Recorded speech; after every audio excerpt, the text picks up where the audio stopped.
Thank you guys for attending tonight's webinar. What we're going to be talking about tonight is everybody's favorite topic of college planning and ultimately a new approach for college and what we'll be doing as families of high school students primarily, what types of planning things that we can be thinking about to not just save for the cost of college like we traditionally have thought about, but how do we actually go about trying to lower that cost overall.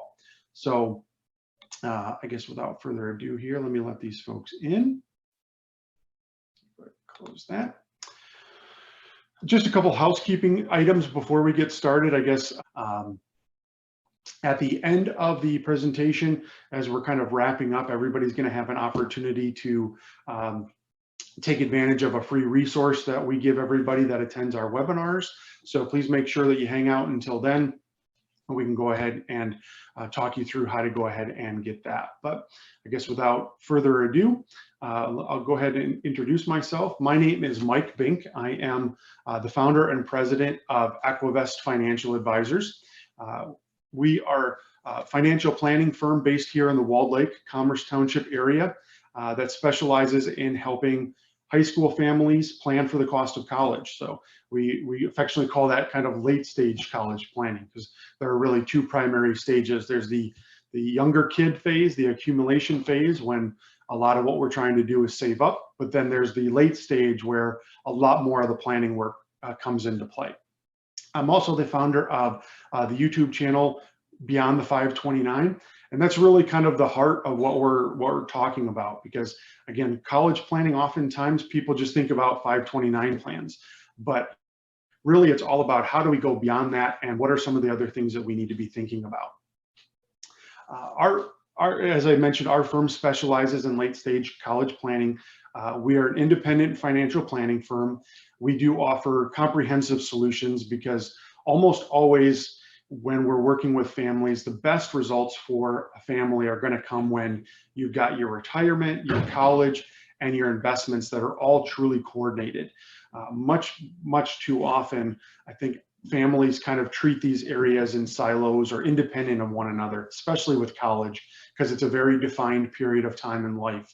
And what ends up happening a lot of times is that we get in that mindset where we just got to get through the college phase and we start robbing Peter to pay Paul in other areas to do it. And so our approach is very much different in that we want to make sure that we have all these areas working together. And that's what our strategies are designed to do. We're a fiduciary firm and we are college experts. One of my pet peeves and something that you guys may have come across before is a lot of times in the college planning space, what you run into are folks that say that they can help with college planning, and what they're ultimately doing is selling insurance, right? Because that's traditionally one of the only avenues people could take advantage of that did have something to do with college. The only problem is that more often than not, that doesn't really help a family, right? In fact, it's oftentimes harmful. But if somebody is trying to sell insurance, they're obviously going to only advocate the positive things, and that's really where that comprehensive approach ultimately comes in. Is we got to make sure that we're looking at all of the different areas, not just the college one specifically. Our mission as a firm is ultimately to just empower families to make more educated decisions when it comes to buying college, because quite frankly, college is a buying decision. Again, we don't usually approach it that way, but it absolutely is. We're ultimately wanting to help you save on the cost of college, which means lowering that price tag to begin with, not just setting more money aside, right? That's an important piece of the puzzle, but oftentimes we find that a lot of the planning things that we're able to do can go a lot farther than trying to scrape together a little bit more money for a 529 contribution. The way ultimately that you do that and the best results come when you can be proactive about making that decision and getting the emotion out of that decision overall. And that's really where it becomes something where we work with families to really help them have a dialogue with their kids about how you're going to approach college planning and ultimately what we need to be doing in terms of looking at all of the different areas. Because if it's just the student driving the process, then at the end of the day, those results are usually not the best results that we're going to find. So at, with the ultimate goal as a family being that you get your student through school with a manageable amount of debt, or maybe no debt at all, depending upon your circumstances, and then to ultimately pay for college without robbing a family's retirement. Right. So that kind of gives you a little bit of background and idea of where we're coming from and how we approach, just college planning and financial planning overall, and how those two things coordinate. What I like to do in kind of this next phase of the presentation is to ultimately go through and kind of give you guys a baseline of the financial aid process and what that looks like, and what you guys need to be aware of, because that's really where it all starts in terms of being a more educated consumer of college education. Far too often, the colleges aren't really going out of their way to share this information with families, because it's not really to their advantage to have you more educated on how the process works. So I always like to start there, just to give everybody a frame of reference and the right context for how we would approach it. So when it comes to financial aid, there's really two primary types of financial aid that you need to be familiar with. The first is what's called merit-based aid, and most of us are familiar with what that is. That's kind of the obvious stuff, where if your student is a good enough student to merit, that's where obviously the term comes from, then they are oftentimes going to be eligible for some type of scholarship, or gift aid is the technical term that they use. That's the best type of financial aid if you can get it, because that's the type of financial aid that we don't have to pay back as a family. So almost always that's going to be a dollar for dollar reduction in your overall cost of college. On the flip side, we have the second type of financial aid, which is need-based financial aid. A need-based financial aid is a lot more complex, and there's a lot more nuance to it. But essentially, need-based financial aid only is provided to those families that have identified or established what's called financial need. And so most families, chances are, if you're taking part in this webinar, right, you feel like you have some financial need, because most families in today's day and age aren't in a position where they're just going to write a full check for the whole amount of college. It's just not very realistic. So for the most part, we all think we have financial need, but that may or may not be the case. Need-based financial aid is offered by the schools in two different primary forms. One could be gift, which again is the good aid we don't have to pay back, but more often than not, it's going to be what they affectionately call self-help, or student loans and work study programs. So again, it's a way to help you pay the bills while you're there and while your student's going through school, but it's not really a dollar for dollar reduction in the overall cost. In terms of need-based financial aid, it's important to understand this equation here that I'm showing on the screen. So need-based financial aid is determined on a family-by-family and a student-by-student basis. And ultimately, it's driven based on these two inputs: the cost of attendance, which is driven by each of the schools that your student's interested in, and the family's EFC, or expected family contribution. Now, very often, these terms get confusing, and people mistake financial need for their EFC, or they mistake their EFC for how much they're going to have to pay. And those things are not one and the same, right? So as an example, if we look at a school that has a $50,000 price tag or cost of attendance, if your family has an EFC of $20,000, your student is going to have a significant chunk of need at that particular school, $30,000 worth. On the flip side, if that same exact student and family are looking at applying to a school that only costs $20,000 to begin with, well, guess what? That family is not going to have any financial need at that particular school. Okay. And so financial need is what the schools are looking at to really determine what types of aid they're going to offer to a particular student on the need-based side, and whether or not they have to. And whether they say it or not, it's something that a lot of schools look at to determine when it comes to the applicant pool of students that are applying, what types of applicants they want to ultimately accept. Because whether schools, the schools will never admit it, but they absolutely are looking at how do we get the best students in the door that are able to pay as close to full price as possible. And I've got a good friend of mine actually who's used to be a college counselor at a private university here in Michigan. And he used to tell me that they would bring in consulting companies that they'd pay millions of dollars to each year.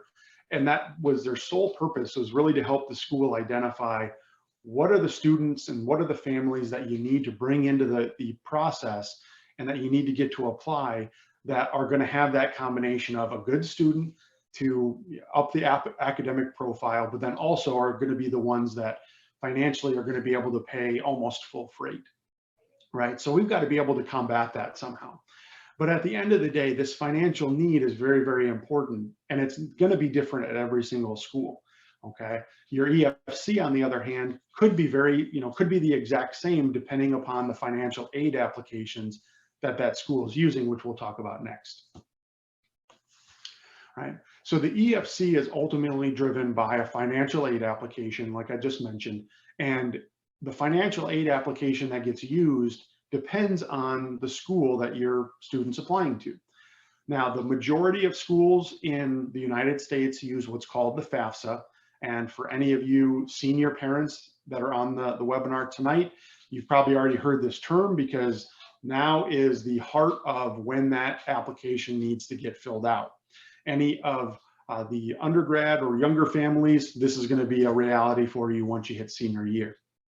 But the FAFSA uses what's called the federal formula. So it's actually the federal government that has a formula that dictates, based on all of these different inputs, what your family can realistically afford to spend, right? That's where that's what that EFC is, expected family contribution. Now, I've yet to run across a family that agreed with that EFC. Most of the time, it's quite a bit higher than they think that they can comfortably afford to pay. But that is something we don't really control. All we can control are the inputs that go into it.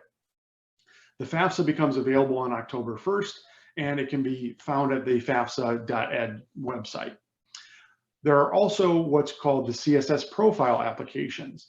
So there's about 450 schools in the United States that use the CSS profile, and most of those schools would be normally what's considered more elite type of schools, or schools that have a much harder criteria, not only to get in, but financially also, which is why they use this different profile. So they're using a completely separate formula called the institutional formula, and that looks at different inputs than the FAFSA does. For the most part, with both of these applications, the biggest variables that go into it are a family's income and a family's assets. And there's some different categories that go into it, like home equity, your savings and checking, different types of categories of investments, and how those are factored in. For example, with the CSS profile, they approach divorced families very, very different in terms of what they consider for the application and what they don't. And this is really where it becomes important to understand ahead of time, what schools are my students applying to? Because depending upon whether or not the school uses the CSS profile or the FAFSA, that could make a big difference in terms of your overall expected family contribution, which at the end of the day could drive how much aid your family is eligible for.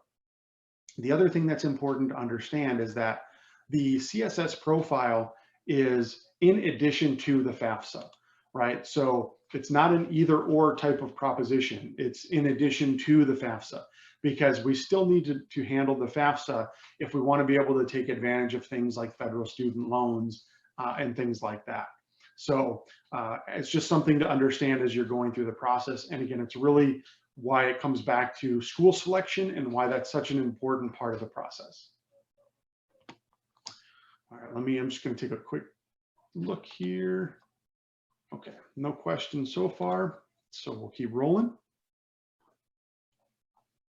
In terms of the specifics of the timing of the financial aid process and filling out those applications, we kind of think about it in terms of a 2-year period of time. So for the class of 2022, for example, they're in the heart of it right now. right? They are going to be starting next fall, and all of the work that they're doing to get the applications in, not just to apply to the schools, but also from financial aid, is going to happen in this fall. Okay, so fall of 2021, that's when the rubber starts to meet the road, and we got to determine, okay, where are we going to send this into? What financial aid applications do we have to take care of? As I mentioned before, the FAFSA and the CSS profile both become available on October 1st. And I always recommend to the families that we work with, you want to try to get that in by November 1st, ideally at the latest. And that coincides with a lot, if your school list, if you're applying early decision or early action, a lot of times those deadlines are going to line up. But the reason why we say November 1st for financial aid, technically you can wait until June of next year to fill out the FAFSA if you really want to. But as with all things in life, money is a finite resource for these schools. So they're going to, again, look at their incoming class that have applied and say, okay, who needs financial aid and who doesn't? And that's going to factor in for them in terms of what amount of aid they're going to be willing to give out and how they calculate that. So the sooner that you as a family can raise your hand essentially for your student and say, we're going to have financial need, please consider us for need-based aid, the better off you're going to be, and the more likely that you're going to have an opportunity to get some of that. So again, if you wait until the spring or early summer to do that, your chances could be a lot less. In terms of overall timing, when we think about going through and filling out these applications, it's important to understand a couple different things. So as I mentioned, the two primary inputs are your income as a family and your assets as a family, both from a parent standpoint as well as a student. Okay, and so when it comes to income, we're looking essentially backwards 2 years from when you're going to be filling out your applications. So this year for 2022, right, the class of 2022, we're essentially using the 2020 income figures from a parent's taxes and a student's taxes. That's what's called prior year. Okay, so for any of you junior families that are going to be the class of 2023, guess what? 2021 is going to be the year you have an ability to impact to potentially affect your base year or the first year that you're going to be applying for financial aid. So that 2-year window is really, really important. And the financial aid process is something that it happens every single year your student is in school. So it's not something we just do senior year and then we forget about it, because your financial circumstances are going to change every single year. So you have to take that into consideration and think about looking backwards 2 years, did things change? So 2020 and 2021 have been an extremely interesting period of time for many, many families and for the college process because of the COVID impact, right? Because a lot of people are changing jobs, a lot of people have lost their jobs, their income has significantly changed. A lot of families that we worked with last year, that was one of the main things that we were helping them with, was to navigate this process, because they essentially had filled out their applications based on a set of numbers that had been blown out of the water when it came to COVID, right? And so that's something that can happen to a family any given point in time. Assets are a little bit different. So you have a little bit more flexibility in terms of when your assets, could potentially be changed around in order to affect your EFC. You can change those right up until the day that you actually hit submit on the application and get those things submitted, right? So it's really the income piece of it that is more time sensitive, right? And that's why we kind of star that, right? It's all about that prior year and thinking about, okay, whatever year my student's going to start, think backwards 2 years from then. And that's when we really got to be aware of and make sure that we're doing the right things from a planning standpoint. So that kind of, I guess, builds a little bit of a foundation for us and an understanding of exactly how that financial aid process works and what some of the different key inputs are that go into the process and what you're going to be expected to do as a family as you go through.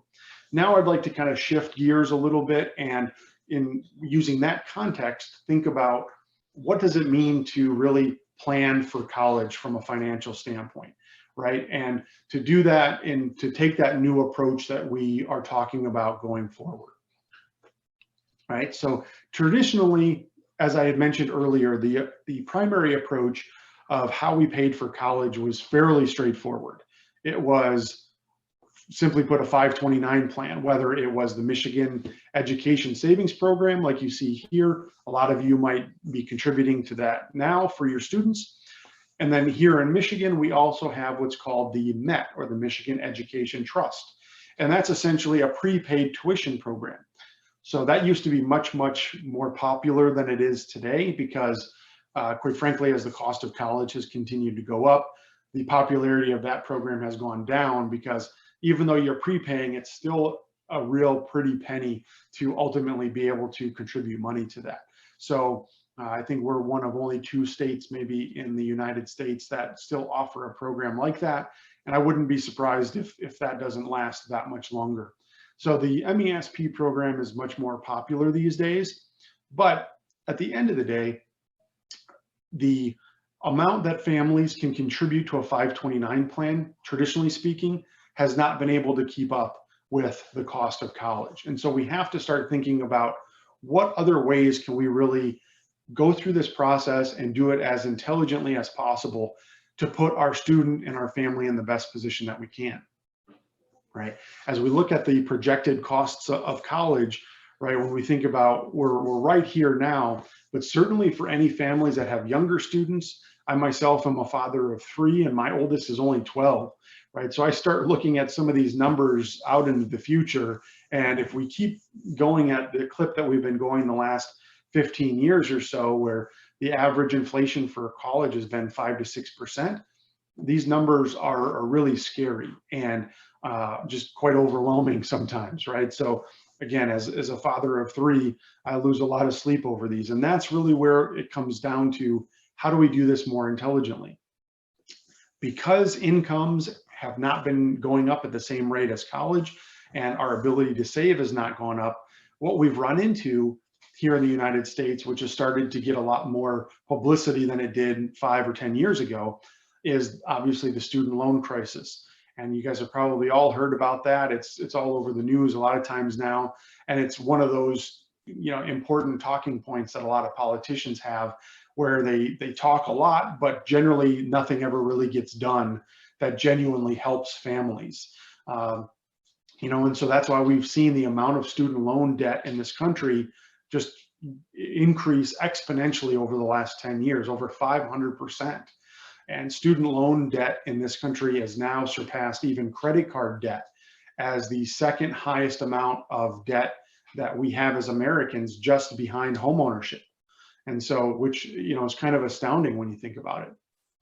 And what that ultimately leads to when we get right down to it is these statistics that you see here, where 7 in 10 students are going to walk away with some kind of debt when it comes right down to it. So it's really shifted from this place where we would love to get our kids through school with no debt at all, to now most families are kind of in a position where we'd love to get them through school, but do it in a way where there's a manageable amount of debt on the back end for our students and us as a family, and we just totally don't blow things out of the water. But on average, students have about $37,000 in debt when they leave, which means that if a student is paying that back right out of school and over the 10-year program that's standard, they're going to have a payment of about $370 a month, which is certainly not insignificant for anybody, let alone a student who might be graduating with, an entry-level job or potentially no job at all. So that's a really important statistic. 34% of students have, that have student loan debt. Studies have started to show that they're postponing a lot of these important family milestones, like starting a family, starting to have children, because of that burden of debt. And 63% are kind of waiting to buy a house, which again is just building up that financial equity long term for their future. The one that scares me by far the most in the field that I'm in is, 73% of students that have student loan debt they hit the pause button, or they never start contributing to their retirement plans until that student loan debt is gone. And they've essentially start sacrificing the most important asset that they have, which is time to be able to save because of that student loans. And then by far the scariest statistic that that parents have when I talk to them is that 30% of students are moving back in with mom and dad because, quite frankly, they can't manage that student loan debt, right? So when we talk about managing this process and financially planning for college, it's all about trying to eliminate this crisis one family at a time and doing this as effectively as we can. Right. So what does that new approach look like? And what are the components that go into it? When we talk about developing a comprehensive college funding plan, it's no longer good enough to just say, okay, I'm saving money in my 529, and I really hope that the markets do well over the next 5 years. But high school families, that doesn't really help them at all, because you're already late enough in the game where the savings ship has sailed, so to speak. Your opportunity to move the needle with savings is generally behind you once your student is already into high school, right? So what are the other areas that we're going to look at? Well, it really kind of comes down to this three-phased approach. Phase number one is developing your college budget, minimizing your EFC in hopes to maximize the amount of financial aid that your student's going to be eligible for, and then identifying tax strategies as a family that apply to your circumstances, where rather than paying Uncle Sam $1, you can take that dollar and essentially redirect it to help pay for college. Phase two is going to be that real rubber meets the road phase, where we're looking at, okay, school selection. What are the schools on my student's list? Is my student going to be in demand at those schools? And what does that mean for us in terms of a net cost at each of those particular schools, so that we can start comparing apples to apples and making an educated decision for us and for our students. And then once we've started to get down the path, we've started to get awards back, evaluating those, potentially appealing for more financial aid so we can lower the costs that way. And then phase number three is, how do we develop a plan where we're going to proactively look at all of the years of college that we are going to have to pay for, and develop a plan for where the resources are going to come from to pay for all 4 of those years ahead of time, right? And not just take it on a year-by-year basis, which is a lot of times what most families will do. So let's go through each of these phases here in a little bit more depth to kind of understand what that looks like. Right. So from an overall timing standpoint, as we think about those 3 different phases, phase number one is really going to happen in that freshman to early junior year phase, right? And so if you've got middle school students as well, that's when you can start thinking about and making sure that you've got all your ducks in a row for the phase one items. Phase two, that's when we're getting into, again, early to mid junior year and into senior year, that fall of senior year. And then as we move through senior year, we're getting into phase three, where it's all about picking the right schools, evaluating our awards, and signing on the dotted line once we have that 4-year plan in place.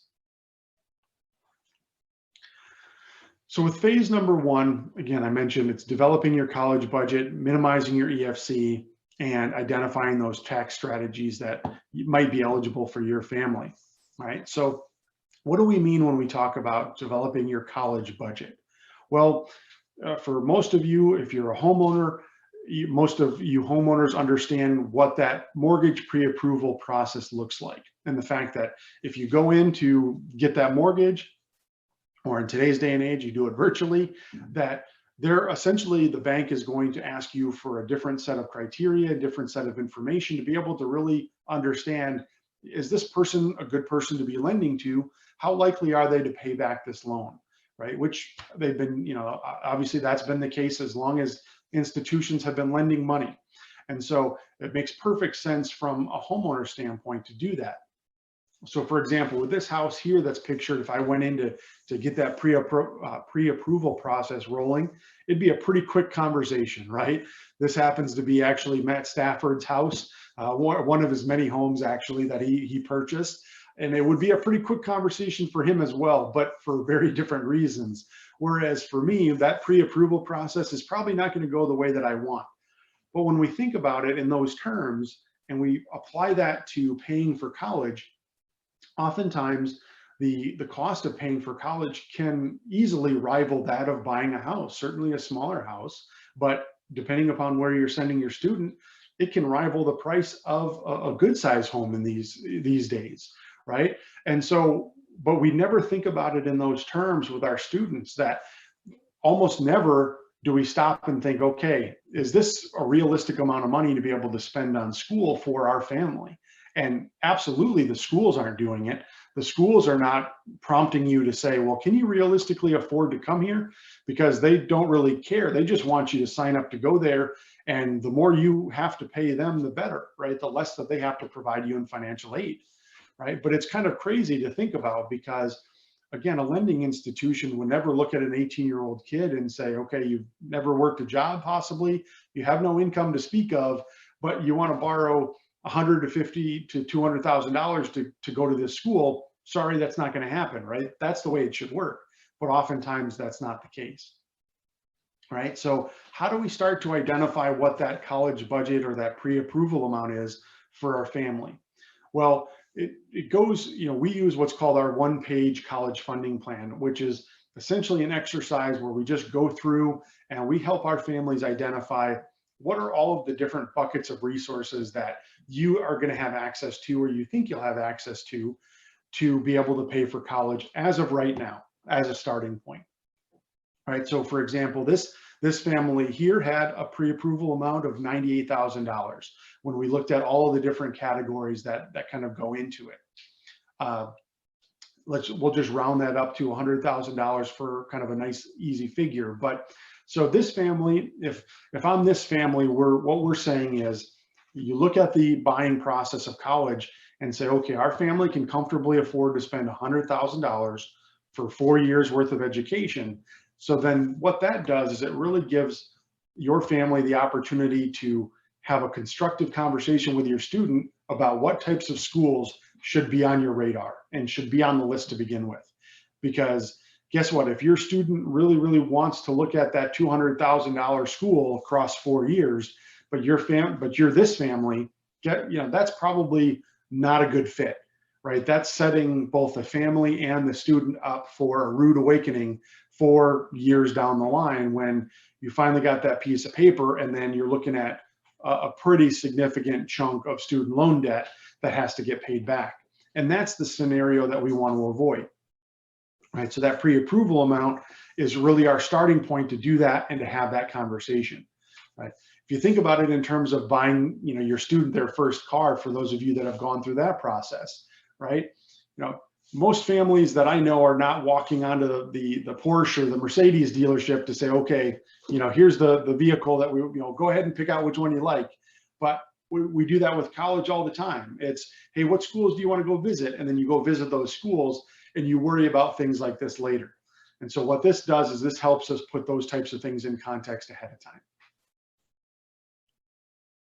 Once you've got that pre-approval amount or that budget kind of established, well, if there are some schools on your list that don't quite fall into that range, then guess what? We know we've got some work to do as a family to try to get creative to say, what are some ways that we might be able to close that gap or to make that school a reality? And those, quite frankly, are going to be different for every single family, right? And this is really kind of goes back to what I mentioned at the beginning, where the best results are always a consideration of not only college and what we want to try to accomplish there, but retirement and investments and our overall financial picture as a family as well. Some families might be able to take advantage of home equity, for example. Other families might be sitting on cash flow resources that they don't even realize is there until they step back and kind of take a look at it in context of everything else. Maybe, some families have an opportunity to take advantage of family help, like grandparents, to offset some of that gap. As I mentioned before, some families have specific circumstances with tax planning, right? Where they can, again, take advantage of different tax strategies where again, they can redirect funds that would have otherwise gone to Uncle Sam to help pay for college, right? Small business owners, that's a great, category of people that that provides a lot of flexibility and a lot of creative ways to potentially improve that college budget overall to help pay for the cost of college.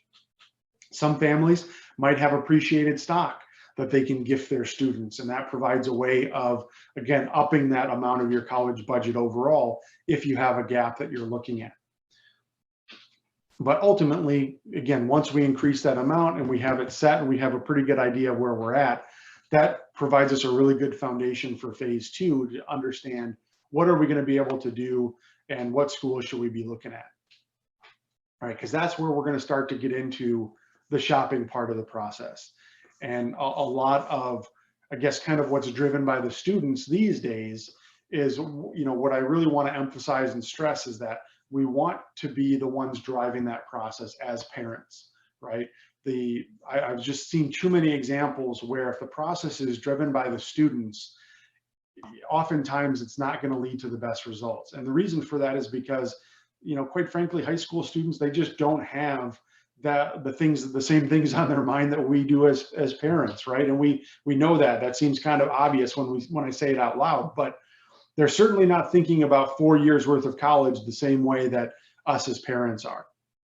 And so we want to be the ones driving that buying process and what that looks like, right? So the first step in that overall conversation in that part of the process to identify as a family, okay, what areas are we going to start to look at to potentially improve our situation overall? Well, it really comes back to understanding what kind of student we have, what kind of family we are. And that's what dictates which one of these quadrants you end up in, okay? So for example, a high merit, low need family, that's going to be a family that has a student that is really killing it from an academic standpoint. They might have a really good opportunity to get some of that merit-based aid, but probably is in a financial situation where they're doing well enough that at most schools, they're not going to have a lot of financial need, right? On the flip side of it, you could have a family where maybe the student is not going to be in a position to have much opportunity for merit-based aid, but you've got a high amount of need, right? And that family could potentially take advantage of schools where they're going to meet a lot of that financial need overall. So again, that's, whether or not you're in one of these quadrants or what quadrant you fall into, you really need to understand your cost of attendance, like I mentioned before, what your family's EFC is, which again, that can be determined well in advance of when you're actually going through the process of picking schools. That's one of the main things that we help families do, is to identify what your EFC is well in advance. But then you also need to know, again, what your family is overall in terms of your need, and then where your student's at from an academic standpoint. Because from there, it really all kind of comes down to what are the different opportunities and areas that we're going to look at, right? Again, so if you're in quadrant one, it's going to be things like looking for merit aid, which is not based on any kind of financial need. Private scholarships, potentially, right? Private scholarships and non-need merit aid, that's not going to do a family in quadrant four much good, right? So they're going to be much better off focusing on what are those schools that'll meet 100% of my need. How do we reduce our EFC overall to get more need potentially, and to increase that opportunity for maximizing aid? And how do we make sure that we go through the process efficiently so we're not missing any deadlines that could potentially cost our family money? And in all of these different ways that we're looking at here are really different. Again, it really comes down to understanding where your family is at, and then that's going to help us determine and go more effectively look at which of the schools do we ultimately want our student to apply to. All right, because not every school is the same. That's probably an obvious statement to most of you, but quite frankly, you'd be surprised at how important that statement is, especially when it comes to the financial aid process. A lot of times I think people just think FAFSA, and they think, well, I'll fill out the FAFSA and then I don't really have to worry about anything else. But at the end of the day, that's couldn't be farther from the truth, because every single school has their own sets of rules and processes and ways that they go about allocating aid that, again, it's very, very important if you're going to have the best results as a family to understand how one school on your students list approaches aid compared to another, because what you would want to do with one school versus another could be very, very different. So here's some examples to kind of highlight that some of the differences in the process. So on the left-hand side, you've got what I would call more traditional merit-based aid types of schools. They're going to offer packages of financial aid to families as incentives to try to get again, the best possible students they can to go to those schools, but also to do it in the context of what is that sweet spot to get a family that their student can get in and they're really going to want to go here, but the family is, ultimately not going to get a lot, or not going to have a lot of need for financial aid. So they're going to have to pay the majority of the freight to go to those schools, right? That's what a lot of schools are like. But on the flip side, you have a lot of schools that take a completely different approach, where what they do is not merit-based aid at all. It has merit-based aid has nothing to do with it. Even though a lot of times I think families think, well, you should be able to get merit aid if you've got a good enough student. That's not really the case at all. So if we look at these schools on the right-hand side, for example, those are all pretty well-known institutions and what most would consider to be elite institutions academically. So if you think about it from the school standpoint, most of their candidates, if not all of the candidates that apply for school there, are going to, they would be eligible and absolutely worthy of some type of merit-based aid. They're going to have extremely high test scores, GPAs, extracurriculars that are off the charts, et cetera. The problem is that all of the students fall into that category. So the school doesn't really serve themselves by offering merit-based aid of any kind. Instead, what they do is they say, if your student applies to go here and they can get in, great. That's, all well and good. Whether, if they've got the criteria to get in, then we'll let them in. We're not going to give you any merit aid to go there, more than likely. But what we will do is, if your family has financial need that's not met to go to this particular school, we will meet 100% of that financial need. And that usually comes in the form of that gift aid that I talked about, where it's a dollar for dollar reduction of the overall costs. So again, understanding your schools is a really important piece of the puzzle, because every place could approach it a little bit different, and it's going to drastically impact how much you might have to spend as a family overall. So again, a planning opportunity to have in mind and to make a note of is, we've got to know our schools ahead of time, and we've got to effectively build that school list. All right, and here's kind of a more granular example of what I'm talking about, where this is actually a sample client plan of ours that we had, in-state family that, for the most part, we're looking at in-state schools here in Michigan.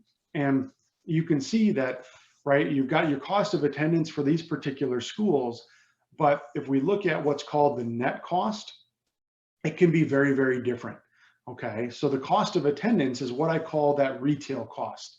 That's what you're going to find if you go to a school's website and say, okay, what's the tuition, what's the room and board, what's it going to cost to send my student to go there? And quite frankly, those values are not very helpful to a family, right? Because almost never is a family going to pay the retail cost to go there. It's pretty rare that happens. Instead, what we want to focus on as a family, and what's much more important to us, is this net cost, right? So for example, at Michigan State, right, if I'm going based off 26,000, but I'm a family that it's realistically going to cost 16,000, that's a pretty significant difference, right? You're talking about $40,000 over the course of 4 years. That's a pretty significant difference that you want to make sure you're planning off of, right? Look at a school like Hillsdale, for example, or U of D Mercy, right? If you're simply looking at the retail cost on the website, you're not really getting yourself anywhere, because again, most families might cross U of D off straight away, but in this particular family's example, and it's a very common example for families around here, the actual real cost to go to school there was much, much more competitive. And so, you don't want to be in the situation where you're eliminating schools simply based on this cost of attendance or this retail number, because that's not what ultimately drives the decision. Right? So again, focusing on net cost, that's all that matters. Going back to my analogy of buying a new car, most people in today's day and age, you'd never walk onto a car dealership and say, I'd like to buy this new car and I want to pay exactly what that figure is on the sticker, right? We just all know that inherently the process is built to have incentives that are usually come into play, so that's going to come off of that overall sticker price. And college is very much the same way. Right? That's really where the net cost comes in, because we want to focus on the cost after financial aid. Here's an example of a family that we were working with that kind of highlights that net cost piece of it and focusing there, because this particular family, they were a Michigan-based family again, and they had at a particular in-state school, they kind of went into it under the assumption of that's all we're going to be able to afford, and based on the retail costs that they found on websites. And when we started working together, that's kind of what their assumption was. They had a little bit of need at a particular school, but the school wasn't going to meet very much of that need. And at the end of the day, to go to that public in-state university, it was going to cost about $17,000. Not a bad figure overall for a good education, to be sure. But they had another school that was an out-of-state private institution that they kind of always wanted their student to go to, but for the most part, they had crossed it off the list because the cost of it seemed so high, because they were using that cost of attendance or that retail price from the website. And when we actually sat down and we showed them, okay, based on your family profile and your student and all those things that we've been talking about, right, you're going to have some pretty significant need as a family to go to that school. And this particular school happens to meet 100% of that need. So you can kind of see the figures here. At the end of the day, it brought it all the way down to $10,000 per year to go to that school. So all of a sudden, the school that they had completely ruled out, that they thought or assumed was not going to be financially feasible, turned out to be much more feasible financially than the in-state public school, which everybody thought was going to be more financially competitive. So this is really where that analysis comes in, and it has a huge impact on what we're able to do overall. And we need to get down to this level of analysis as a family to make sure that we're doing our due diligence and putting our students in the best position that they can be. All right, that net cost analysis, then you can take one step further. If we've got our first year net costs here, then what we start to do as a family is we look at, okay, what is that 4-year cost now going to be? Because we don't, again, we're not planning for just 1 year. Nobody graduates in 1 year.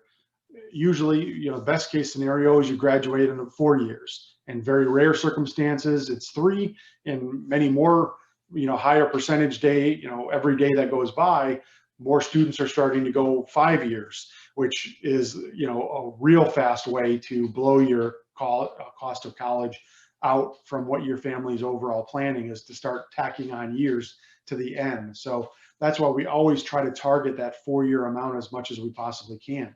But once we've got that first year net cost, again, then it all goes back to looking at school by school, what's our bottom line going to be for 4 years, right? So for example, Central's 91,000 for this family in this example, Grand Valley State's going to be 76,000. And guess what? Once we've got those figures, we're talking through those with our student, we're starting to have a much more impactful conversation with them about, okay, 4 years down the line, here's what that number is going to translate into. And what does that mean for you as our student going forward? And we'll talk about that in terms of how it ties into the student loan piece here in a minute.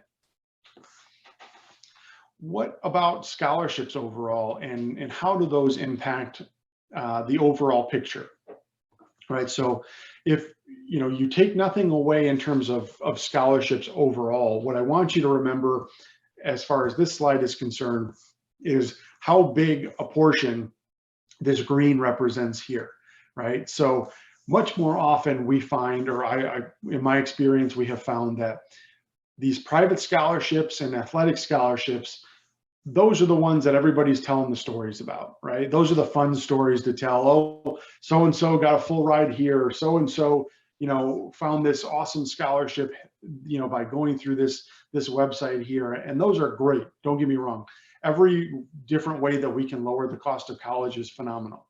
But if you just simply do the math and you look at the statistics, the majority of our ability to impact the cost of college is going to come from this institutional grants and scholarships. And what that simply means is our student has to be in demand at the schools that they're applying to in order to maximize the amount of aid that they might be able to get. And that's where that 86% figure comes in. Because if our student is not going to be in demand at the school, guess what? Our ability to get our piece of this 86% goes down pretty significantly. Okay, so that's not to say we don't pursue these private scholarships or we don't take advantage of these. Absolutely, we do, but we can't rely on this 14% to make up the difference for a family if we haven't, taken the other steps necessary to get us where we want to be. All right. As far as scholarship sources are concerned, a great place to talk to or to start with is your high school guidance counselor. Right, a lot of times they've got a ton of valuable information that they can provide to you on scholarships in the area that are eligible for, scholarships that might be applicable at that particular school. Absolutely take a look at whatever social and religious organizations you and your family and your students are eligible for. A lot of times they will offer them.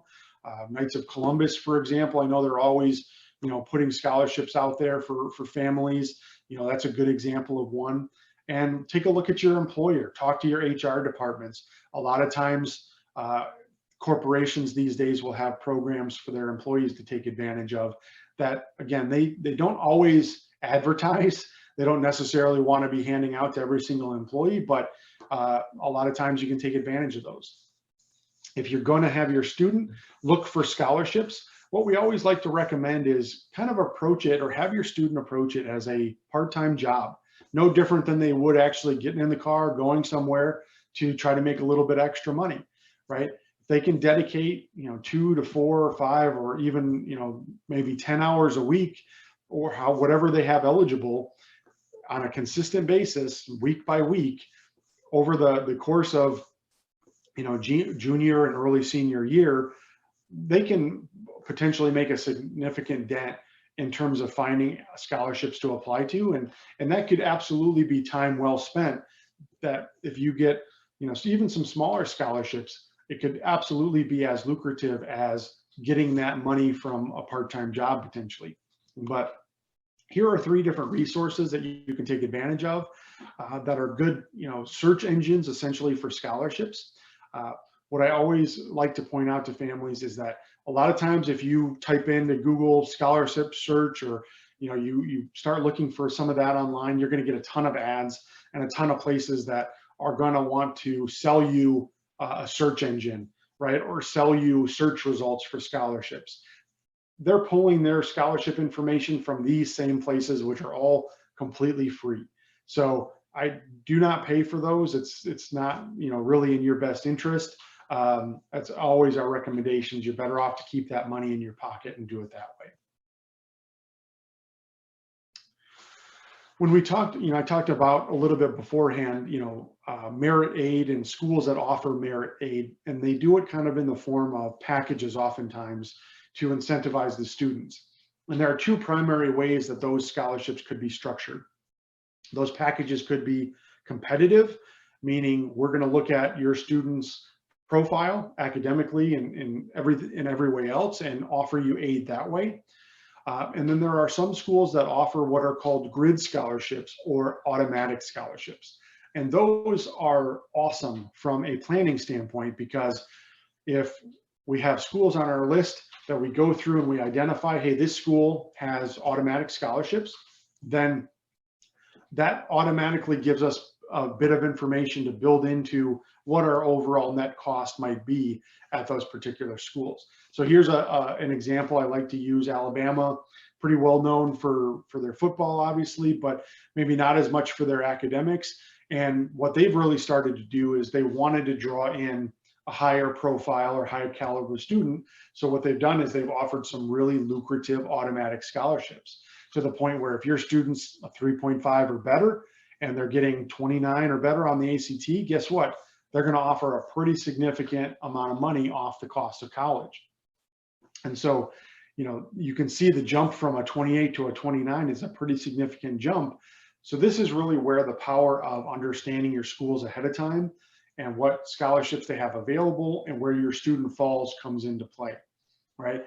It's also one of the ways in which I say the sooner you can have your students start to take their standardized tests, even if they're pre-SAT or pre-ACT, absolutely I recommend doing that, because the sooner you know where your student falls, the better planning you can do, the more effective planning you can do, quite frankly. And it also helps to answer one of the most common questions that we get, which is, should we spend money on test prep, right? Does that make sense? Because oftentimes test prep is going to be, $800 to $1,200, $1,500, somewhere along there. That's a pretty good chunk of change, where we better get a return on our investment overall for something like that if we're going to do it. So if we know going into it, hey, our student is probably at 24 or 25 on this scale, and they want to apply to this school, guess what? Even if they get to a 26 or a 27, maybe that's not worth the amount of money.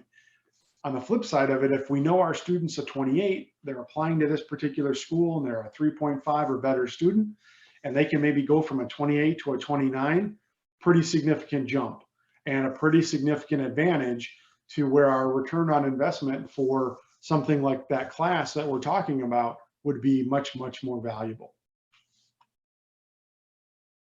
All right, let me just take a quick look here, see if we've got any questions. All right, I don't see anything coming through yet, so we'll go ahead and keep rolling.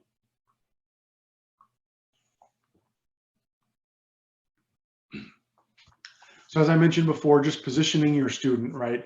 You've got to think ahead of time, and you've really got to understand, what are the schools on my students list?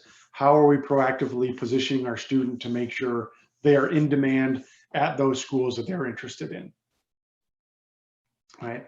In terms of looking at scholarships kind of on a more school by school basis, this is, I guess an extension of the client example that we were showing before, where here's Grand Valley State University, for example, and each of those scholarships that Grand Valley offers and all the different criteria that go into what those scholarships entail, right? So this is something where when we work with families, we're doing that on their behalf, and we're doing all that homework, for them to basically scour all the different websites, look, read between the lines, talk to the financial aid departments to really understand on a school by school basis what scholarships are available, so that we can really quickly help our families understand, is your student going to be in demand or not? And are they going to fall into a category where they could take advantage of this $3,000 scholarship, for example, or maybe they're in line for this $5,500 scholarship, or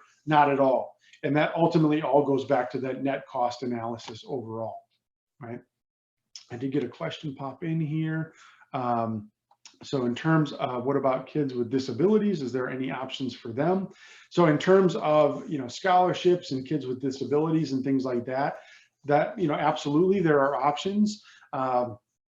And quite frankly, it kind of all comes back to the specific categories, right? So there's not, that's handled on a school by school basis more often than not, but absolutely when you're going through and you're looking for those scholarships, a lot of times those are the types of specific categories that a lot of scholarships have been created for. So depending upon, what the special needs might be or the disability might be, you can a lot of times narrow down and have a much more constructive search for scholarships based on some of those criteria. So, and ultimately, again, that's going to be dictated largely by the specifics of the family and the student, but then also the schools that are on the student's list. Once we've gone through and we've done our due diligence as a family, we've essentially built our school list as effectively as we can. Our students applied for the schools. They filled out their financial aid applications. Now we're in a position where we start to get those financial aid letters back from schools, and we got to make heads or tails of what those are. And the first step is looking at them and analyzing them so that you can compare apples to apples. And unfortunately, this is one of the areas that we see with schools that is completely all over the map, right? You've got some schools that'll send you an actual full-blown letter where you've got to dig down into the paragraphs to understand, okay, what's my financial aid going to be? You've got other schools that just send a simple bullet point list of here's what your costs are and here's what your financial aid is going to be. It's all over the map, and it can be extremely challenging sometimes for families to try to figure out, like, okay, what's my real cost at school A versus my real cost at school B? And because if you don't do that, oftentimes you can make some really bad decisions. For example, we had a family that we worked with and went through the process with last year that were getting ready to sign on the dotted line. And they said, well, we really need help with this part of the process, this analysis, because we're not quite sure we're making the right decision here. And when we actually sat down and we looked at the different aid, award letters they got back, turns out that they were essentially estimating the cost of the school that they were going to send their student to based on a scholarship that the school had only offered them for one particular year, just freshman year. It was not a renewable type of scholarship. And that's a lot of times the types of detail that you have to look at the fine print on those award letters to get at. And so all of a sudden, when they realized that, effectively their costs were going to go up across 4 years by almost $20,000. That's a pretty significant chunk of change to have an uh-oh on, and to learn once your student is already at school, they're established, and they're going through the process, right? So you got to be really, really careful as you go through and you're analyzing those awards that you get back. And once you've done that, if you've positioned your student properly, you've built out your school list effectively. And that's one of the ways that, one of the biggest ways that we help families is to build a real constructive and proactive school list to make sure that you've got some schools where your student is going to be highly in demand, to improve your chances overall for a potential appeal down the road at some of the other schools on your list, right? So as an example, we helped a family put together their school list. They had 3 or 4 schools that they were interested in. In their primary school, the student got accepted into, and they came back. Their overall net cost was going to be about $160,000 to go there for across 4 years, which unfortunately was just a little outside of that college budget amount that they had set as a family. And they really weren't crazy about their student walking away with an additional $20,000 worth of debt over and above what they were already planning on. But because we had helped them kind of build in some schools where their student was going to be really in demand, what that did is we improved their profile overall and approved some of the awards that they were able to get back, so that we could go to that #1 school on their list and effectively say to them, here are some better awards that we got at different schools that are competing with you for this student. What are you able to do? And there's no guarantees as you go through that process, but a lot of times if the school wants that student, they're going to find a way to hopefully offset their award or improve their award. And that's, in this particular example, that school actually came back with an additional $5,000 a year. So all of a sudden, that $20,000 that family wasn't comfortable paying, guess what? We just reduced their overall cost by that $20,000.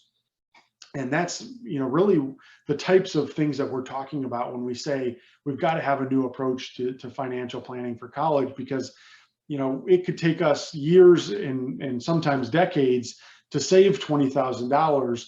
But guess what? If we did the process properly and we did all the steps that we're talking about here, we just reduced the overall cost by $20,000 in a very short period of time. Right. So again, it kind of goes back to make sure that when you are analyzing your awards, apples to apples, or not apples to oranges. It's really important to have that analysis built in. Okay. The last step of the process is phase 3, and that's really where we're talking about how are we going to pay for this? what's our plan going to be proactively ahead of time, right? So traditionally speaking, again, how we were going to pay almost always was going to be driven by that 529 piece of the puzzle, right? This one right here, MESP, the MET, and then whatever kind of scholarships the school might offer. But it can't stop there. We've got to make sure that our plan includes, again, cash flow. We've got to be thinking about that constructively as a family. We've also got to be thinking about how do we coordinate that family help, right? That's something that is really, really important, that as you're going through the process, you don't apply help from family at inopportune times, because depending upon when you get family help, it could drastically impact those families that have financial need and their ability to get need-based aid.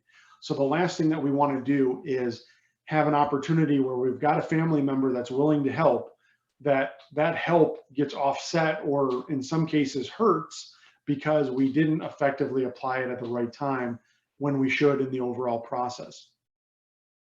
And then lastly, the budget, or I should say the student loan piece of the puzzle. How do we effectively manage that to build that into the overall process, right? It's all about coordinating all of these different types, because if we don't coordinate these, guess what? That's when we make bad decisions and we end up costing ourselves money at the different decision points along the way, right? One of the biggest ways that families do that is by approaching things in a silo, right? And what I mean by that is they just think about it and they get overwhelmed by the process and the costs overall, and they say, well, let's just take it 1 year at a time and we'll figure it out from there. But what that does, unfortunately, is it puts us at a real disadvantage to ultimately say, well, how are we going to pay for these, and to not do it as efficiently as we possibly can, right? So if our goal is to get all 4 of these silos filled up, and that represents the 4 years of school, and what we pay is going to fill these up, we got to look at how we're going to effectively do it for all 4 years ahead of time, right? Because if we take the traditional approach, we're going to look at year 1 and say, okay, we'll use any of the assets that we've been saving up for the last 18 years. We'll kind of start there. We won't worry about the cash flow piece or make any changes there for right now. Maybe we'll apply those scholarships certainly that we get. Maybe we take out some loans, maybe we don't. And families will get through year 1 and oftentimes kind of feel good about things, but then you get into year 2 and the bills, they keep coming, right? And then our students fully entrenched in school, we're not looking at trying to move them anywhere or anything like that. But guess what? The savings usually run out. All of a sudden, we're kind of scrambling to go, okay, how are we going to pay the rest of these bills? Then we're starting to look at, okay, what are my loans? What am I going to take those out? But our student at this point now is effectively halfway through school, and we're trying to figure out, okay, all of our assets that we had saved up are gone. They've been used up. What are we going to do to cover the rest of this? And that's when we start scrambling. And a lot of families, traditionally speaking, that's how they do it. And that's the problem with taking it 1 year at a time, because by the time you get to year 3, guess what? Bad news, right? This is when we start scrambling and we just say, well, we got to pay these bills. So I'm just going to take advantage of whatever the easiest funds are that I can. And you can all see where this is going, right? By the time we get to year 4, that's where kind of the disastrous results come in. And it's really this back end of year 3 and year 4. And then sometimes those students have, that go into year 5 that have absolutely blown that student loan crisis into the next stratosphere as the costs have continued to go up. So we can't look at it in this siloed approach. We've got to be able to have that plan ahead of time. So what I mean by that is if Central Michigan is our school, for instance, and again, this goes back to the family example that were clients of ours that we looked at before. It's all about, okay, what is that cost going to look like? And how are we going to apply all the different assets and all the different resources that we have as part of our budget? And how do we do that in the most efficient way possible? Because guess what? It's not going to be the most efficient to just blow through all of our 529 savings. If we do it that way, a lot of times that hurts us when it comes to student loans and taxes and some of those other less thought about areas, right? So we got to effectively apply those 529 assets or those savings. If we have family assets, right? Student, grandparent and other help, it's not going to be the best thing to do it if we apply it at the wrong time. So we got to make sure that we understand, is that going to get applied in year 3 and 4, or is it going to get applied in year 1 and 2? Same thing with student loans. If we know, hey, there's a funding gap in year 1, guess what? We need to make sure that we've got a strategy for student loans to take advantage of that in year 1. Because all at the bottom line is we need to understand, what is that funding gap as a family? Because guess what? If that funding gap is $30,000, we need to make sure that our student is comfortable that at the end of 4 years, once they've got that degree, they're going to be comfortable paying back $30,000, or us as a family is going to be comfortable paying that amount back. And if the answer is no, then guess what? We got to go back to the drawing board, or we got to look elsewhere for a more effective school, or for a school that's going to fit better with what our resources are, right? In terms of student loans and having really a smart lending strategy, it all goes back to understanding, again, where your students are at, how they fit at the school, whether or not they're going to be in demand. But then also, as you're having the conversation with them about, what do you want to do as a student, right? What are your aspirations? Do you have an understanding of what major you might go into? And really help them understand, what is that cost benefit analysis of the education that they're getting ready to embark on. Because way too often what we do is we let the student dictate, here are the schools that I like, and here's where I want to go. And they're not thinking about things like this, right? It's all based on, the schools that they watch, on TV because they follow the sports teams, or here's where my friends went, so I know I want to go there, or we visited and their cafeteria was awesome, right? Like, these are the types of criteria that are driving a lot of times the student decision making of how they build their school list. They're not thinking about, hey, you know what? I want to be a teacher and I'm looking at making $40,000 a year when I graduate, so I better not take out $100,000 worth of students.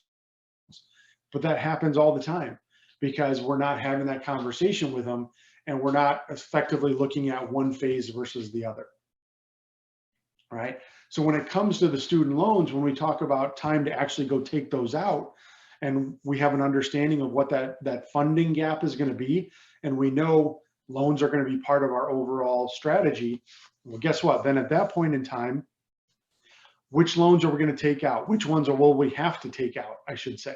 And if we look at 3 different categories overall of student loans that you can be eligible for. The first one are what are called federal direct Stafford loans. And those are the best student loans because those are the ones in the student's name, and they can take advantage of those student loans pretty much without question. They don't need an earnings history, nothing like that, no credit history whatsoever. They're going to be able to take advantage of those. The problem is that students are capped at currently $27,000 across 4 years for those student loans. And they're a use it or lose it type of approach on a year-by-year basis. So guess what? Going back to the example I mentioned here earlier with Central Michigan, if this family understands that our funding gap is $30,000, the most our student's going to be able to take out is $27,000, but it's a use it or lose it each year. Well, guess what? I better not wait until junior year to start taking out those particular types of loans, because if I do, we've already wasted 2 years of opportunity of taking out some of those student loans, right? So that's a really important thing to understand. Those loans are either subsidized or unsubsidized. And essentially what that means is a subsidized loan is where the school is essentially paying the interest on that loan over the course of the time when your student is in school, which is great if you can get it, but those are only eligible for families that have financial need. So again, it all goes back to what I talked about before, understanding what quadrant your family falls into. After those federal direct Stafford loans, the next level is what's called Parent Plus loans.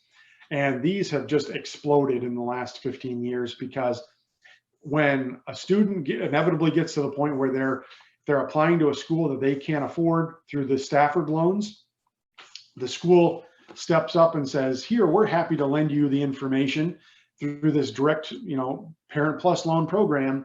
And the student doesn't have to worry about it. It's not in the student's name at all. these Parent Plus loans are in the parent's name. And that's a really important thing to understand, that if you're going to take advantage of this, they're not need-based because they're offering it to the parents, not the student. And they're going to allow you to borrow up to whatever amount you need to pay for the rest of your education or the student's education. And quite frankly, it's these categories of loans, the Parent Plus and the private student loans, why we've seen the student loan crisis just explode in our country, because it's kind of, there's really no, again, pre-approval process. There's no logic that goes into it. It's just, okay, you need $75,000 to pay for the rest of school. Here, mom and dad, you're more than welcome to take out $75,000 worth, no questions asked, pretty much. Same thing with private student loans. There's just been an explosion of those these days. And oftentimes those might be a little bit more competitive with rates and things like that than the Parent Plus loans are. But oftentimes your student is going to have to be involved with those. And as a parent, you're still going to have to be involved, because a student is very, very rarely going to be able to take those out on their own. Those provide a little bit more flexibility when school's over. Like if you want to try to discharge a loan and get it put into the student's name, sometimes it's not common, but sometimes student loans or private student loans are easier to move into the student's name. Whereas a Parent Plus loan, there's pretty much no possibility of that happening. So those are some key differences between the different types of loans. Understanding the type and timing about when you want to take those, again, is a really important piece of the puzzle. And it all goes back to, you've got to have that 4-year plan. You've got to have that lined out and laid out before your student ever signs on the dotted line. If it's simply not enough to say, okay, we understand what the cost is for year 1, so let's go ahead and sign on the dotted line, I think we're good with that. That's what we're really doing our student a disservice and our family a disservice when we do that, right? Because ultimately those costs, again, they don't stop at the end of school, right?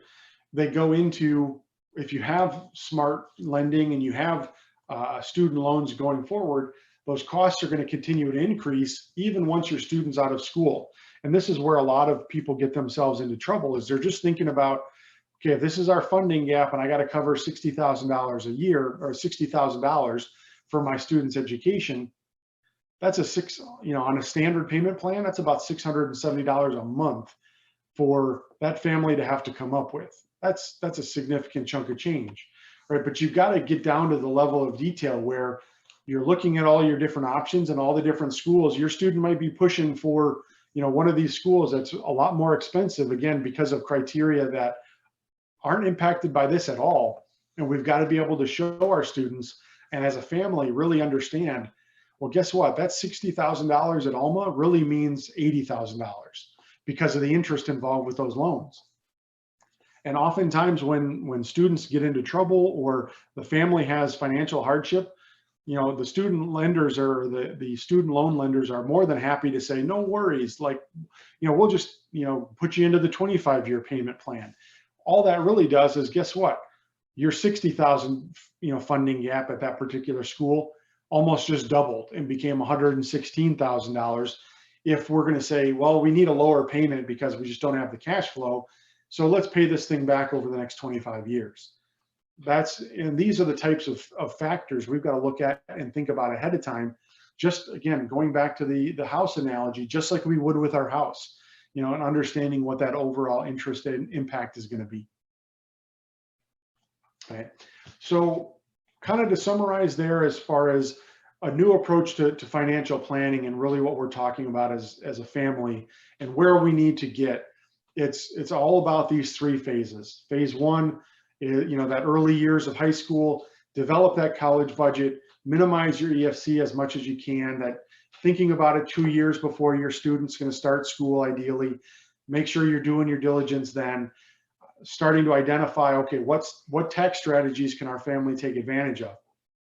And then phase 2, by phase 2, we've hopefully had a conversation with our student.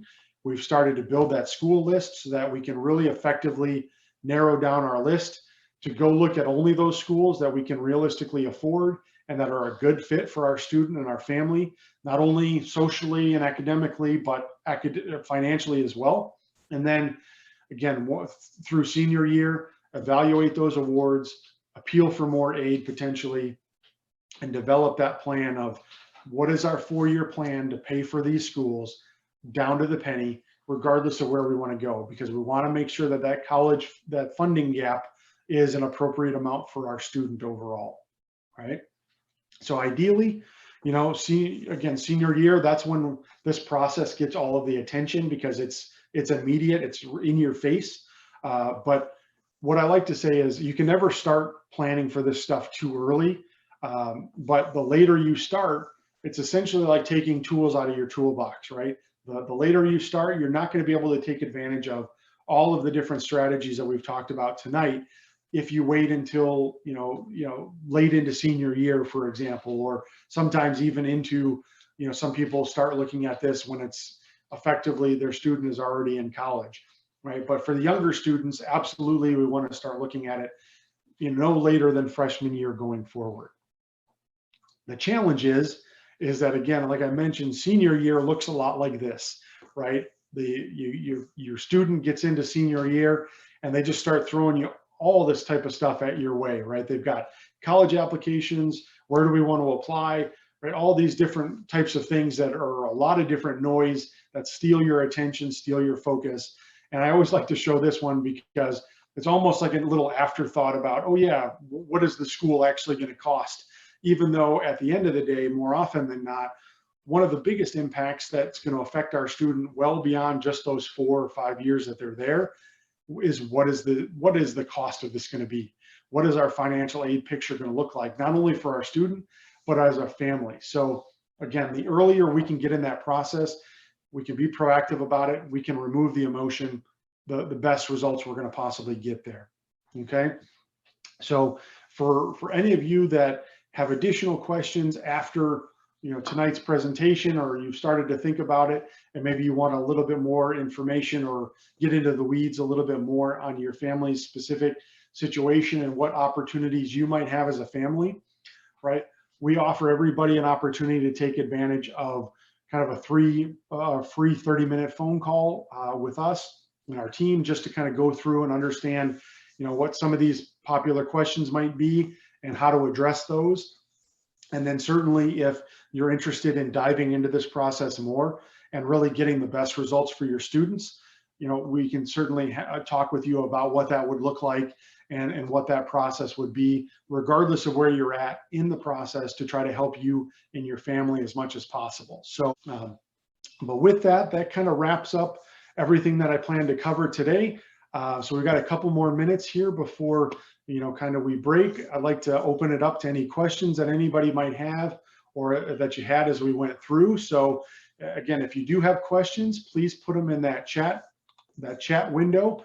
I'd be happy to kind of read those off.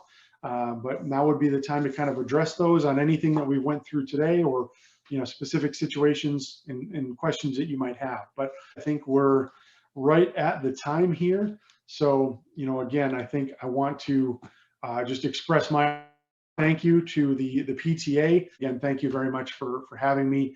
Hopefully you guys found the information to be valuable, and we'd love to talk further with anybody else that has questions or might be looking for help going forward. So by all means, reach out to us, and you'll have an opportunity to, through, like I said, that link and through some of the information that we'll provide. So if there aren't any other questions, I don't see any other here in the chat, then we'll go ahead and close the webinar.